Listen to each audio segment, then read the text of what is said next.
ببین همه برنامه‌نویسا با VS Code سر کار دارن. اگه تو هم برنامه‌نویسی بهترین اکستنشن های VS Code رو داشته باشی تا راحت‌تر کد بزنی. درود به چنل تیم کلیکس خوش اومدید. قبل معرفی افزونه ها ما برای راحتی شما ویدیو رو به 4 قسمت تقسیم کردیم. 1.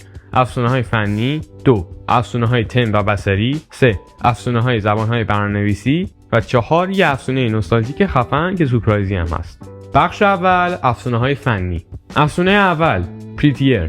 یکی از المان‌های برنامه‌نویسی خوانا کد زدنه که بقیه بتونن کد شما رو راحت بخونن. ولی وقتی پریتیر هست دیگه مهم نیست، چون با یه دکمه تمام کد شما رو خوانا میکنه و مشکلای خطی و املاییش هم برطرف میکنه. افزونه دوم ارور لنز. اگه کد ارور داشته باشه لازم نیست بین اون همه خط کد بگردی و ارورتو پیدا کنی، چون این افزونه خیلی واضح مکانش رو بهت نشون میده. افزونه سوم تو دو هایلایت بهت اجازه میده وسط کدت یه سری نکات بذاری. برای مثال ممکنه تو بیس کدتو بنویسی و بعد از اون که بیستو نوشتی بخوای بیای فانکشن ها رو تعریف کنی.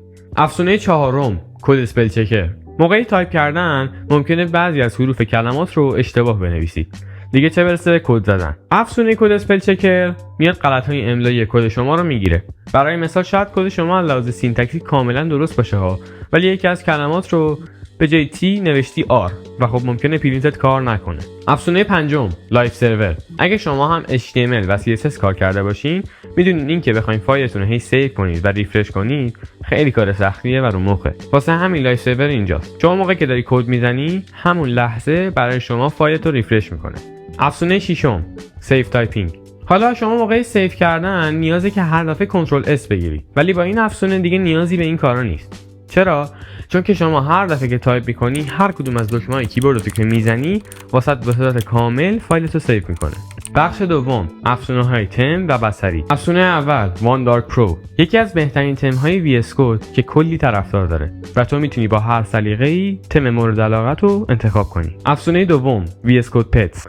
به نظر من یکی از بامزه‌ترین افزونه‌ها همین VS Code Petsه، چون موقع کد زدن میتونی یه حیوان خونگی رو کنار دستت داشته باشی. میتونی بهش غذا بدی و باش بازی کنی و براش توپ بندازی.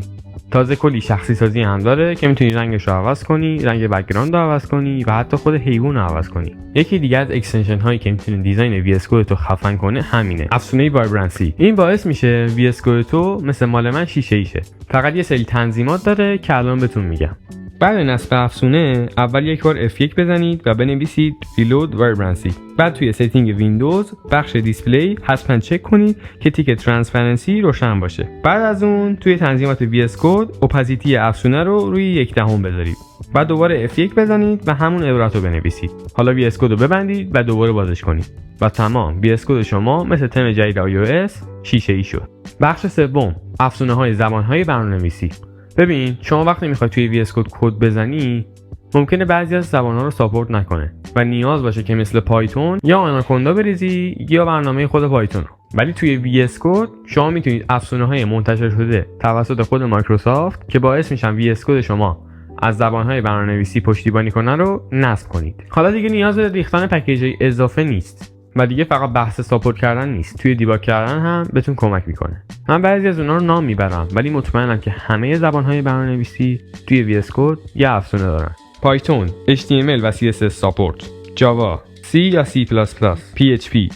حالا شما اگه کد پایتون میزنید میدونید ران کردنش توی ترمینال چقدر سخته و سردرگم کننده است. اینجاست که شما میتونید اکستنشن آیدی جوپیتر رو برای VS Code تون نصب کنید و دقیقاً همون امکاناتی که خود برنامه جوپیتر میده رو توی VS Code داشته باشید.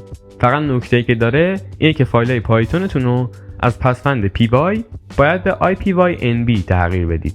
و بخش آخر افزونه سورپرایزی. شاید چیزی که میخوام بگم الان خیلی واسهتون عجیب باشه، ولی توی VS Code یه افزونه وجود داره به اسم سابوی گیم.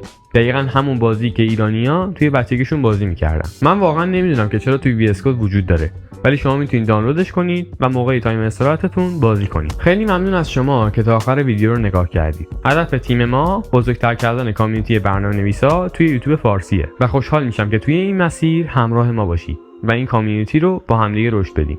و اینو بدون که هر کلیک یه قدم به سمت جلوتره.